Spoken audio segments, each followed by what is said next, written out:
오늘 함께 나눌 하나님 말씀은 요한계시록 13장입니다.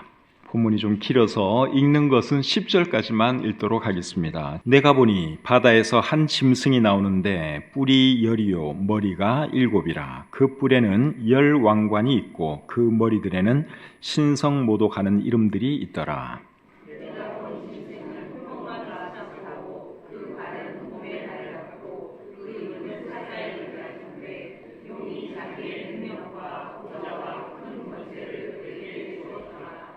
그의 머리 하나가 상하여 죽게 된 것 같더니 그 죽게 되었던 상처가 나음에 온 땅이 놀랍게 여겨 짐승을 따르고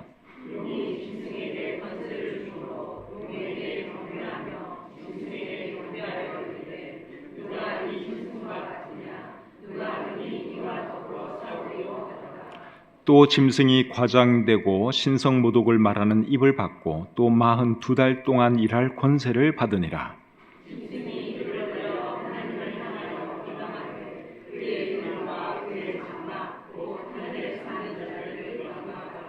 또 권세를 받아 성도들과 싸워 이기게 되고 각 족속과 백성과 방언과 나라를 다스리는 권세를 받으니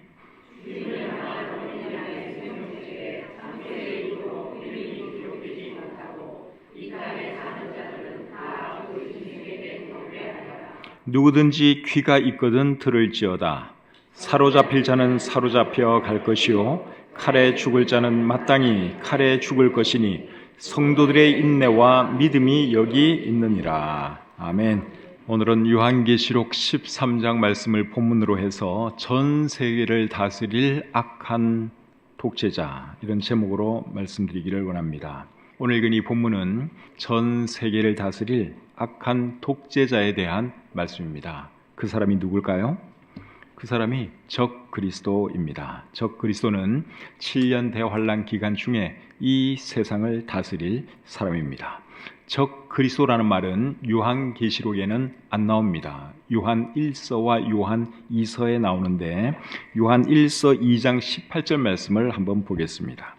아이들아, 지금은 마지막 때라. 적 그리스도가 오리라는 말을 너희가 들은 것과 같이 지금도 많은 적 그리스도가 일어났으니 그러므로 우리가 마지막 때인 줄 아노라. 이 말씀 속에 적 그리스도라고 하는 단어가 2번 나오는데 앞에 나오는 적 그리스도가 7년 대환란에 이 세상을 다스릴 사람이죠. 그리고 뒤에 나오는 많은 적 그리스도는 적 그리스도의 예표가 되는 사람들입니다. 다시 말하면 적 그리스도를 미리 보여주는 사람들이라고 할 수 있습니다. 적 그리스도는 7년 대환란이 시작되면 바로 등장합니다. 처음에는 자기 자신이 굉장히 좋은 통치자인 것처럼 행동하지만 7년 대환란 중간 기간부터 이 사람이 자신의 본색을 드러내면서 악한 독재자가 됩니다. 그 말씀은 다니엘서 9장 27절에 나오죠. 이 적 그리스도는 어느 나라에서 나오는가 하면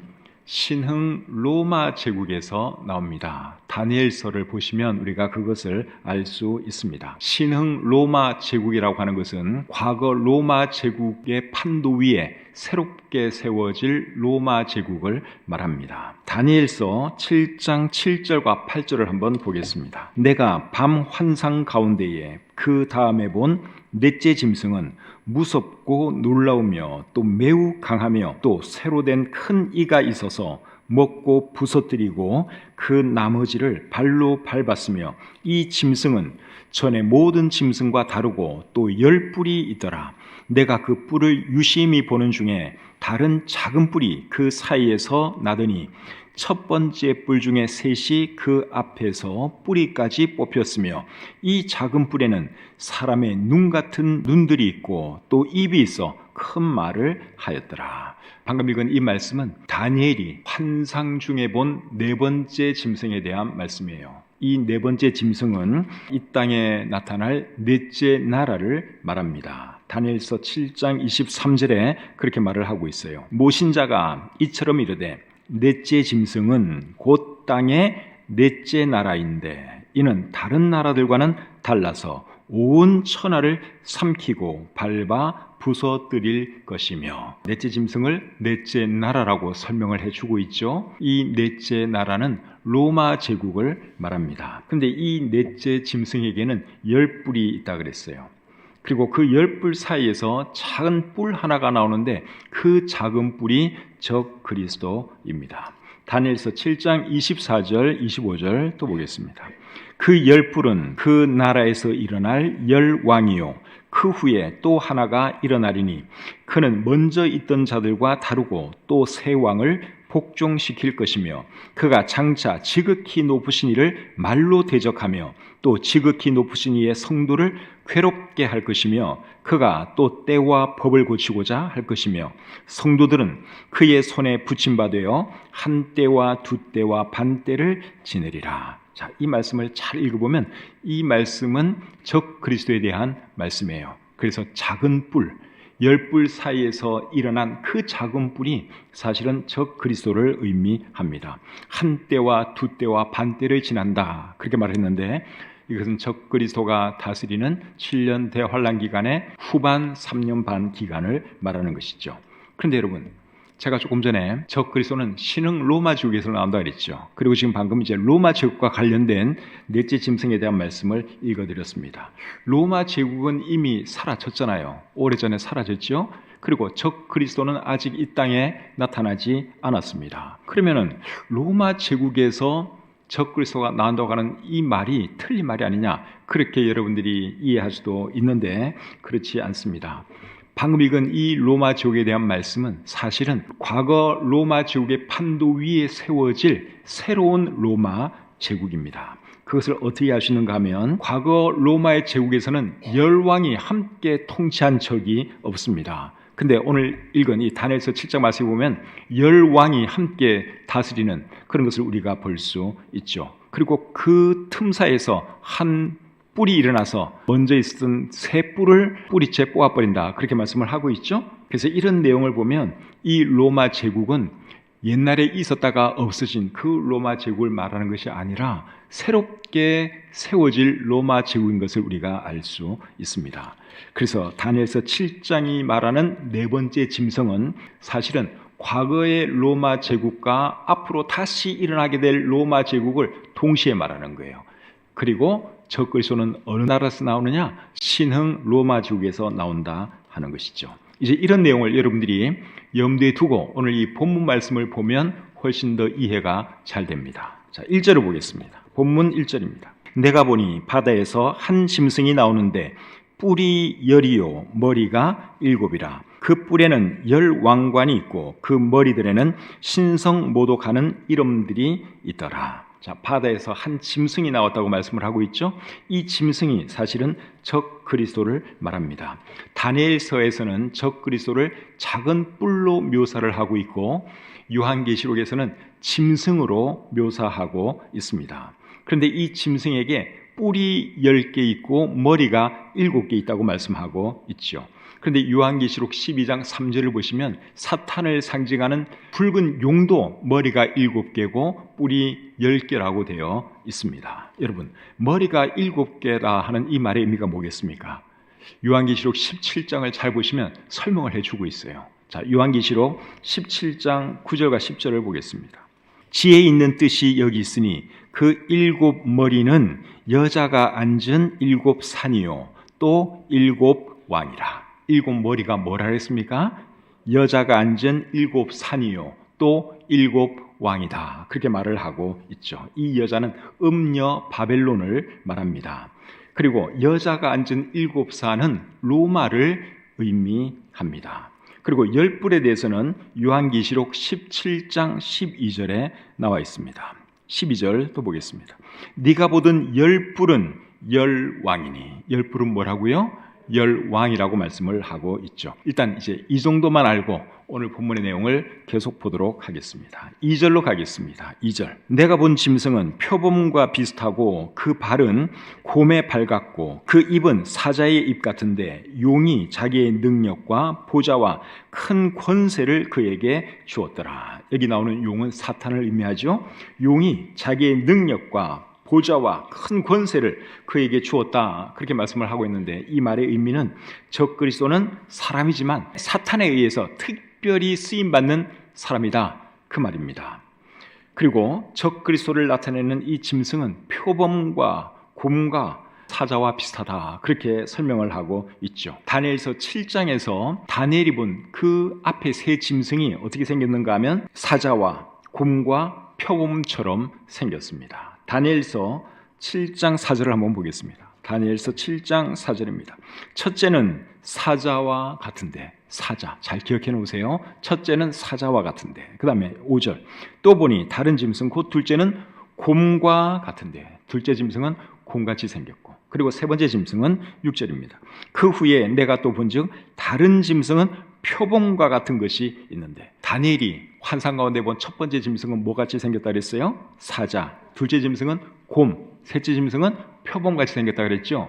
사자와 같이 생긴 이 짐승은 바벨론 제국을 상징합니다. 그리고 곰같이 생긴 이 짐승은 바사, 페르시아 제국을 말하는 것이고, 표범 같은 이 짐승은 그리스 제국을 의미합니다. 이 제국들은 여러분 정말 대단한 제국이었어요. 그들의 왕들도 대단한 사람들이었고, 그리고 얼마나 영토를 넓게 확장했는지 참 이런 적이 없었어요. 대단한 제국을 건설했습니다. 그런데 적 그리스도를 상징하는 이 짐승은 표범과 곰과 사자, 다니엘이 본 그 앞에 세 짐승의 모습을 다 하고 있는 것을 말하고 있죠. 이것은 무슨 말인가 하면 적 그리스도와 그의 나라는 지금까지 있었던 그 어느 제국보다도 더 강하고 더 대단하다, 그 말입니다. 다니엘서 7장 7절 말씀을 제가 다시 한번 읽어드리겠습니다. 내가 밤 환상 가운데 그 다음에 본 넷째 짐승은 무섭고 놀라우며 또 매우 강하며 또 새로 된 큰 이가 있어서 먹고 부서뜨리고 그 나머지를 발로 밟았으며, 그러니까 네 번째 짐승이 가장 강한 짐승인데, 이 네 번째 짐승이 어느 제국을 말한다고요? 로마 제국. 그런데 동시에 과거의 로마 제국을 말하면서 또 동시에 미래에 나타날 신흥 로마 제국을 함께 말하는 거예요. 그리고 적그리스도는 어디서 나온다고요? 미래에 있을 그 신흥 로마 제국에서 일어난다 하는 것이죠. 자, 계속해서 3절 4절 보겠습니다. 3절 4절입니다. 그의 머리 하나가 상하여 죽게 된 것 같으니 그 죽게 되었던 상처가 나음에 온 땅이 놀랍게 여겨 짐승을 따르고 용이 짐승에게 권세를 주므로 용에게 경배하며 짐승에게 경배하여 이르되 누가 이 짐승과 같으냐, 누가 능히 이와 더불어 싸우리요 하더라. 자, 이 짐승의 머리가 몇 개라 그랬죠? 머리가 7개라 그랬죠. 그런데 머리 하나가 상해서 죽게 되었다 그랬어요. 죽을 뻔했는데 죽지 않고 다시 살아났어요. 그 일로 인해서 사람들이 이 짐승을 따랐다, 그렇게 말을 하고 있습니다. 상하게 된 한 머리, 이 짐승에게는 머리가 7개인데 한 머리가 상해서 거의 죽을 뻔하다가 살아났어요. 죽을 뻔하다가 살아난 이 머리가 사실은 적 그리스도를 의미하는 거죠. 그러면은 다른 6머리는 뭐예요? 적 그리스도의 예표가 될 사람들, 적 그리스도를 미리 보여주는 그런 사람들이라고 할 수 있습니다. 거기에 해당되는 사람들이 누굴까요? 가장 대표적인 사람이 네로 황제라고 할 수 있습니다. 로마 제국의 5번째 황제 네로인데, 이 사람은 수많은 기독교인들을 죽였죠. 엄청나게 많은 사람들을 죽였습니다. 사도 바울, 사도 베드로, 이런 분들이 다 이 사람이 황제로 있을 때 순교했죠. 그리고 사도 요한이 요한계시록을 기록할 때 밤모섬에 유배되어서 이 요한계시록을 기록했죠. 그때 로마 황제는 누구였는가 하면 도미티아누스 황제입니다. 이 사람도 황제 숭배를 많이 강조했고, 그리고 황제 숭배하지 않으면 죽이기도 하고, 사도 요한 같은 경우에는 밤모섬으로 유배를 보내기도 했습니다. 이런 사람도 이제 적 그리스도의 예표라고 할 수 있습니다. 그 외에도 이제 이후에 많은 로마 황제들이 나타났고 기독교인들을 핍박했습니다. 근세에 들어서는 히틀러가 600만 명이나 되는 유대인들을 죽였죠. 제 생각에는 히틀러도 적 그리스도의 예표라고 할 수 있습니다. 적 그리스도는 아니에요. 히틀러나 스탈린 정말 악한 사람들인데, 이 사람들은 적 그리스도는 아니에요. 그런데 적 그리스도의 예표가 될 만한 충분한 사람들입니다. 그 정도로 악한 사람들이 있죠. 근데 진짜 이제 적 그리스도는 7년 대환란 기간 중에 나타나고 이 사람에게 어떤 일이 있는가 하면 죽을 뻔하다가 다시 살아나는 그런 일이 있습니다. 이 사람이 칼에 찔려서 죽을 뻔해요. 칼에 찔렸다는 말은 오늘 본문 14절에 나옵니다. 14절 끝부분에 보시면 이르기를 칼에 상하였다가 살아난 짐승을 위하여 우상을 만들라. 칼에 맞아서 죽을 뻔했어요. 칼에 맞아서 죽을 뻔했는데 이 사람이 기적적으로 다시 살아났어요.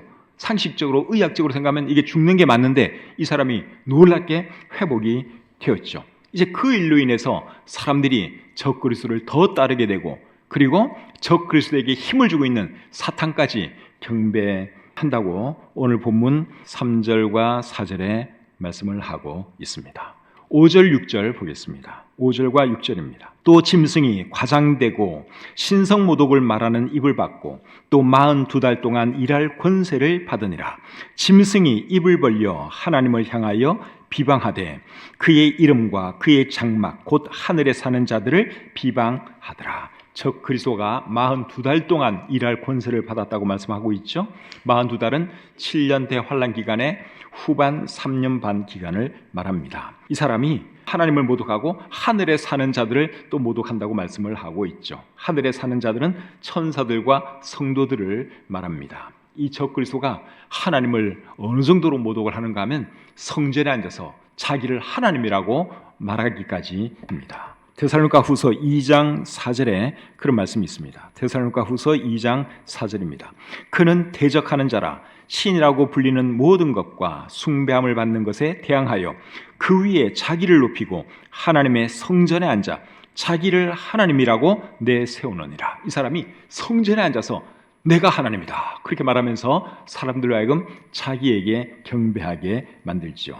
그래서 예수님께서 마태복음 24장 15절과 16절에서 이렇게 말씀을 하셨습니다. 멸망에 가정한 것이 거룩한 곳에 선 것을 보거든 유대에 있는 사람들은 산으로 도망할지니라. 그러니까 이 적 그리스도가 항상 성전에 있을 수는 없겠죠. 사람이다 보니 다른 데 볼일 보러 갈 수도 있고 그런 경우도 있을 것인데 그런 날을 대비해서 또 성전에다가 자기의 우상을 만들어 놓고 사람들로 하여금 경배하게 만들죠. 예수님이 말씀하신 멸망에 가정한 것이 적 그리스도의 우상을 말합니다. 그 우상을 어디에 세우는가 하면 거룩한 곳에 세워요. 성전에다가 세우는 것이죠. 그리고 자기 우상에게 경배하지 않으면 어떻게 하느냐? 가차없이 죽입니다. 오늘 본문 15절 하반절에 그 말씀을 하고 있습니다. 15절 하반절. 또 짐승의 우상에게 경배하지 아니하는 자는 몇이든지 다 죽이게 하더라. 성전에 있는 그 우상에게 절하지 않으면 가차없이 다 쳐 죽입니다. 정말 악한 사람이죠. 지금까지 이 세상에 많은 악한 독재자들이 있었는데 이 사람보다 더 악한 독재자는 아직까지 없었어요. 스탈린도 정말 악한 사람이고 김일성도 악한 사람이고 북한의 김정은도 정말 악한 사람이고 히틀러도 악한 사람인데 그 어느 누구보다도 이 적 그리스도는 더 악한 사람이에요. 사람들 생명을 전혀 귀하게 여기지를 않습니다. 자기를 하나님 대접하지 않고 자기를 경배하지 않으면 가차없이 다 죽이는 것이죠. 그 다음에 7절 8절 보겠습니다. 또 권세를 받아 성도들과 싸워 이기게 되고 각 족속과 백성과 방언과 나라를 다스리는 권세를 받으니 죽임을 당한 어린 양의 생명책의 창세 이후로 이름이 기록되지 못하고 이 땅에 사는 자들은 다 그 짐승에게 경배하리라. 그래서 이 적 그리스도는 7년 대환란 기간 중에 어느 특정한 부분을 통치하는 사람이 아니라 온 세상을 다 지배하는 사람이에요. 그래서 7절 하반절을 보니까 각 족속과 백성과 방언과 나라를 다스리는 권세를 받았다 그렇게 말하는 것이죠. 여러분 히틀러나 스탈린, 김정은 같은 사람이 온 세상을 다스린다고 한번 생각을 해보십시오. 얼마나 무서운 세상이 되겠습니까? 그렇죠? 그래도 김정은이가 그 북한에만 있어서 천만다행이지 그 사람이 온 세상을 다스린다고 한번 생각을 해보세요. 스탈린이 온 세상을 다스린다고 한번 생각을 해보십시오. 얼마나 많은 사람들을 죽이겠습니까? 근데 이 적 그리스도는 말 그대로 모든 나라, 모든 백성, 모든 민족을 다 통치하는 거예요. 수도 없이 많은 사람을 이 사람이 이제 죽이게 됐죠. 특별히 예수 믿는 사람들에 대해서 아주 잔인하게 대합니다. 그 이유는 예수를 믿는 사람들이 적 그리스도의 우상에게 경배하지 않기 때문에 그런 것이죠. 그래서 7절에 보니까 그 권세를 받아 성도들과 싸워 이기게 된다, 그렇게 말을 하고 있는데, 이거는 성도들을 엄청나게 핍박하고 죽인다 그 말이에요. 경배하지 않으면 누구라도 죽이니까 특별히 이제 그리스도인들이 죽임 당할 수밖에 없는 것이죠. 그렇기 때문에 7년 대환란 기간 중에 구원받을 사람들은 특별한 믿음과 인내가 요구됩니다. 그래서 9절과 10절에 이렇게 말하는 거예요. 누구든지 귀가 있거든 들을지어다. 사로잡힐 자는 사로잡혀 갈 것이요 칼에 죽을 자는 마땅히 칼에 죽을 것이니 성도들의 인내와 믿음이 여기 있느니라. 지금은 우리는 너무너무 편안한 가운데 신앙생활을 하고 있는데 7년 대환란 기간 중에 구원받을 사람들은 참 믿는 것도 쉽지 않겠지만 믿어도 이제 적 그리스도에 의해서 거의 죽임을 당하게 됩니다. 그러니까 특별한 믿음, 특별한 인내가 그들에게 요구되는 것이죠. 11절 말씀 보겠습니다. 내가 보매 또 다른 짐승이 땅에서 올라오니 어린 양같이 두 뿔이 있고 용처럼 말을 하더라. 자, 이번에는 또 다른 짐승이 올라왔는데 이번에는 땅에서 올라왔어요. 적 그리스도를 상징하는 짐승은 어디서 올라왔다 그랬죠? 바다에서 올라왔다 그랬죠? 근데 이 두 번째 짐승은 땅에서 올라왔어요. 땅에서 올라온 이 짐승은 적 그리스도의 조력자입니다. 요한계시록 19장에서는 이 사람을 거짓 선지자라고 말해주고 있습니다. 요한계시록 19장 20절에 이렇게 기록되어 있습니다. 짐승이 잡히고, 짐승은 적 그리스도죠. 짐승이 잡히고 그 앞에서 표적을 행하던 거짓 선지자도 함께 잡혔으니, 여기 거짓 선지자, 이 거짓 선지자가 방금 읽은 11절에 나오는 두 번째 짐승입니다. 그런데 첫 번째 짐승, 적 그리스도를 상징하는 짐승은 바다에서 올라오고 거짓 선지자를 상징하는 이 두 번째 짐승은 땅에서 올라왔다고 말씀을 하고 있는데, 바다나 땅이나 사실은 다 이 세상을 상징하는 겁니다. 그런데 왜 굳이 땅과 바다를 이렇게 구분해서 이 두 짐승이 각각 다른 곳에서 올라온 것처럼 말을 하느냐? 그 이유는 이 두 짐승이 하는 일이 다르기 때문에 그런 거죠. 적 그리스도가 하는 일은 뭡니까? 세계를 통치하는 일이에요. 그리고 이 거짓 선지자는 적 그리스도를 돕고 그리고 거짓 종교단체를 이끄는 그런 일을 하기 때문에 이제 하는 역할이 다르기 때문에 첫 번째 짐승은 바다에서 올라온 것으로 묘사를 하고 두 번째 짐승은 땅에서 올라오는 것으로 이렇게 묘사를 하는 겁니다. 이 두 짐승은 사람이에요. 근데 이제 그냥 이렇게 표현하는 것입니다. 적 그리스도도 사람이고 거짓 선지자도 사람입니다. 그런데 특별히 사탄에 의해서 쓰임받는 악한 사람들이다 하는 것이죠. 그런데 이 짐승에게는 두 뿔이 있는데 어린 양같이 두 뿔이 있다고 말씀을 하고 있어요. 그리고 용처럼 말을 했다, 그렇게 말을 하고 있습니다. 이 사람은 어린 양같이 두 뿔이 있다 그랬어요. 이 말은 무슨 말인가 하면 선한 사람인 척하지만 사실은 악한 사람이다 그 말이에요. 마태복음 7장 15절에서 예수님이 이런 말씀을 하셨습니다. 거짓 선지자들을 삼가라. 양의 옷을 입고 너희에게 나오나 속에는 노략질하는 일이라. 겉에는 양의 모습을 하고 있지만 그 속은 일이라고 말씀을 하고 있습니다. 이 거짓 선지자가 그런 사람이에요. 그리고 용처럼 말한다 그랬죠? 이거는 사탄에 의해서 쓰임받는 사람이다 그 말이죠. 12절부터 14절 보겠습니다. 12절부터 14절. 그가 먼저 나온 짐승의 모든 권세를 그 앞에서 행하고 땅과 땅에 사는 자들을 처음 짐승에게 경배하게 하니 곧 죽게 되었던 상처가 나은 자니라. 큰 이적을 행하되 심지어 사람들 앞에서 불이 하늘로부터 땅에 내려오게 하고 짐승 앞에서 받은 바 이적을 행함으로 땅에 거하는 자들을 미혹하며 땅에 거하는 자들에게 이르기를 칼에 상하였다가 살아난 짐승을 위하여 우상을 만들라 하더라. 이 거짓 선지자, 이 사람은 사람들로 하여금 적 그리스도를 경배하게 만듭니다. 그리고 적 그리스도의 우상을 성전에 만들라고 한 사람도 이 사람이에요.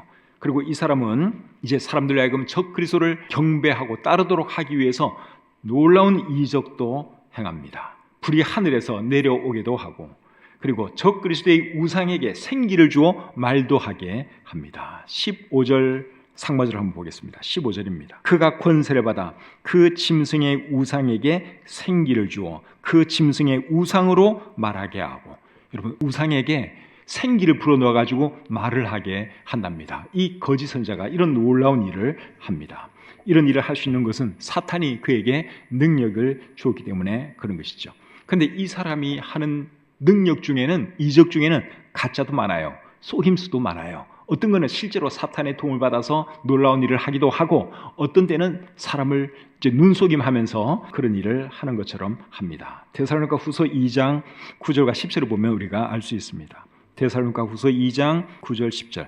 악한 자의 나타남은 사탄의 활동을 따라 모든 능력과 표적과 거짓 기적과 불의의 모든 속임으로 멸망하는 자들에게 있으리니. 여기 보니까 거짓 기적이라는 말이 나오죠. 그리고 모든 속임이라는 단어가 나오죠. 그러니까 이 거짓 선자가 행하는 놀라운 일 중에는 사탄의 도움으로 진짜 놀라운 일을 행하기도 하지만 속임수도 많다, 그 말이에요. 마술사가 여러분 눈속임을 해가지고 이렇게 무슨 그 마술 부리면 얼마나 신기합니까? 굉장히 신기하죠. 이제 이 거짓 선자가 이제 속임수로 사람들을 그렇게 놀라게 만들고 사람들을 미혹한다, 그 말이죠.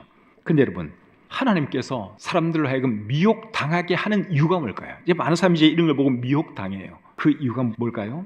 그 이유가 데살로니가 후서 2장 11절과 12절에 설명을 해주고 있습니다. 왜 하나님이 미혹되도록 허용을 해주시느냐? 자, 그 이유가 여기 나옵니다. 데살로니가 후서 2장 11절 12절입니다.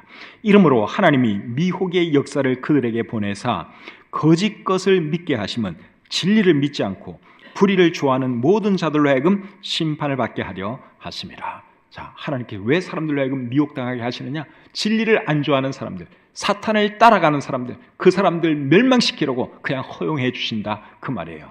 그러니까 여러분, 너무 이적 기사 이런 거 좋아하시면 안 돼요. 까딱 잘못하다가는 사탄에게 미혹되어 가지고 사탄 따라서 지옥 갈 수도 있어요.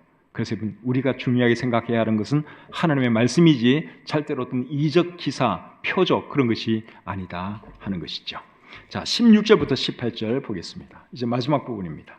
16절부터 18절. 그가 모든 자, 곧 작은 자나 큰 자나 부자나 가난한 자나 자유인이나 종들에게 그 오른손이나 이마에 표를 받게 하고 누구든지 이 표를 가진 자 외에는 매매를 못하게 하니 이 표는 곧 짐승의 이름이나 그 이름의 수라. 지혜가 여기 있으니 총명한 자는 그 짐승의 수를 세어보라. 그것은 사람의 수니 그의 수는 666이니라. 자, 거짓 선자는 7년 대환란 기간 중에 세계의 경제도 다 통제를 합니다. 어떻게 통제하고 어떻게 지배하는가 하면 사람들 오른손이나 이마에 표를 받게 해서 그 표가 없으면 매매를 못하게 만들어요. 집을 팔기 위해서도 그 표가 반드시 있어야 되고 우유 하나를 사기 위해서 그 표가 반드시 있어야 됩니다. 근데 그 표를 어디에 받는다고요? 이마나 오른손에 받는다, 그렇게 말씀을 하고 있죠. 이제 이 표가 있으면 적 그리스도가 사람들을 다 파악합니다. 오늘날에도 여러분 크레딧 카드로 우리가 물건을 사면 언제 어디서 뭘 샀는지 다 파악이 되잖아요. 몇 시에 그 사람이 어디에 있었는지 이게 다 파악이 됩니다. 그렇기 때문에 이 적 그리스도가 이 표를 가지고 사람들에게 받게 만든 이 표, 오른손이나 이마에 받게 만든 이 표를 가지고 사람들을 다 통제하는 거죠. 경제활동을 통제하는 것입니다. 그런데 그 표가 뭔가 하면 짐승의 이름 아니면 그 이름의 수라고 그랬습니다. 그 이름의 수는 그 이름을 나타내는 숫자를 말합니다. 근데 그 숫자가 뭐예요? 666이라고 여기 말씀을 하고 있죠. 666에 대해서 사람들이 굉장히 궁금해합니다. 도대체 666이 뭐냐? 666은 뭔가 하면요, 적 그리스도의 이름을 나타내는 숫자예요. 오늘날도 감옥에 있는 사람들은 이름을 부르지 않고 번호를 부르죠. 1250번 면회 왔어, 이렇게 그 번호를 말하죠. 그것처럼 적 그리스도를 상징하는 고유 번호가 뭔가 하면 666이에요. 그리고 그 666은 그 적 그리스도의 이름을 의미하고 그 사람을 의미하는 것입니다. 그 이름이 뭔지, 그거는 적 그리스도가 나타나면 온 세계가 알게 됩니다. 지금은 아무도 몰라요. 그 사람의 이름이 뭔지. 666을 아무리 연구를 해도 여러분들이 그 사람 이름 알아낼 수가 없습니다. 그리고 예수 믿고 구원받은 사람들은 그 사람의 이름이 뭐든지 666이 무슨 의미인지 그거 몰라도 괜찮아요. 우리랑 관계가 없습니다. 적 그리스도가 이 땅에 딱 나타나는 그 순간 우리는 이미 어디에 올라가 있어요? 공중에 올라가 있습니다. 공중으로 예수님이 재림하시고 우리는 공중으로 틀림받고 그 후에 이 땅에서 적 그리스도가 등장하고 7년 대환란이 시작하는 것이죠. 그러니까 666에 대해서 굳이 알려고 할 필요가 있을까요? 없어요. 굳이 알려고 하지 마시고 그거 연구할 시간에 예수님에 대해서 더 연구를 하세요. 우리가 알아야 될 사람은 예수님이지 적그리스도가 아닙니다. 그 사람의 이름이 뭐가 되든 우리랑은 전혀 관계가 없습니다. 자, 이제 말씀을 마치겠습니다. 이 세상 태워가는 것을 볼 때 적그리스도가 나타날 날이 많이 가까웠다고 저는 생각을 합니다. 적그리스도가 어느 나라에서 나온다 그랬죠? 신흥 로마 제국에서 나온다 그랬죠? 근데 제 생각에 신흥 로마 제국은 이미 이 땅에 있어요. EU, 유럽연합. 거기에 여러분 딱 옛날에 로마 제국 판도 위에 나라들이 이렇게 연합을 한 형태거든요. EU가 제 생각에는 신흥 로마 제국이에요. 자, 그러면 이제 적그리스도는 어느 나라에서 나오느냐? 미국에서 나오는 것도 아니고 한국에서 나오는 것도 아니고요. 유럽연합에서 나올 겁니다. 적그리스도는 유럽연합에서 나옵니다. 다니엘서 7장 말씀에 의해서 제가 그렇게 말씀을 드리는 거예요. 그리고 지금 이 세계는 종교통합운동에 아주 열심이죠. 모든 기독교 계통의 교회들은 다 하나가 됩시다. 그러면서 이제 캐톨릭하고 개신교하고 뭐 이렇게 합되면서 그럼 나중에 이제 이슬람, 불교, 힌두교 다 같이 하나가 됩시다. 이제 이런 운동이 지금 계속 일어나고 있죠. 종교통합운동이에요. 그렇게 되면 결국 이 세계의 모든 종교는 이제 하나로 통일이 됩니다. 거기에 제일 헤드가 누굴까요? 그 헤드가 누군가 하면요, 오늘 제가 말씀드린 거짓 선지자, 적그리스도의 조력자, 그 사람이 세계 모든 통일된 종교의 헤드예요. 그리고 그 사람의 본부는 어디에 있느냐? 그건 이제 또 나중에 우리 요한계시록 18장쯤 할 때 제가 말씀드릴 건데, 그 사람의 본부는 로마에 있습니다. 로마. 자세는 이제 또 그때 가서 말씀드리도록 하겠습니다. 자, 세계 종교가 이렇게 하나로 통일되고 돈도 하나로 통일되고 그러면 또 세계 단일 정부도 생겨날 가능성이 있겠죠? 나중에는 세계 단일 정부가 생겨납니다. 그 세계 단일 정부의 헤드가 누구냐? 그 사람이 적그리스도예요. 세계의 독재자가 될 것입니다. 그리고 7년 대환란 기간 중에는 사람들이 사탄을 숭배하고 그리고 적그리스도를 숭배합니다. 근데 지금 이미 사람들이 사탄을 숭배하고 있어요. 미국에 가면요, 사탄 교회가 있어요. 정말로 사탄을 숭배하는 그런 교회가 있습니다. 사탄 교회가 있어요. 이런 모든 것을 볼 때 적그리스도가 등장할 날이 많이 가까운 것 같지 않습니까? 지금 세상이 그런 세상이에요. 우리가 살고 있는 이 세상이 어떤 세상인가 여러분들이 잘 분별력을 가지고 잘 파악할 수 있기를 바라고, 언제 주님이 다시 오신다 할지라도 공중으로 들림 받으시는 우리가 되었으면 좋겠고, 기쁨 중에 주님을 만날 수 있는 저와 여러분들이 되었으면 좋겠습니다.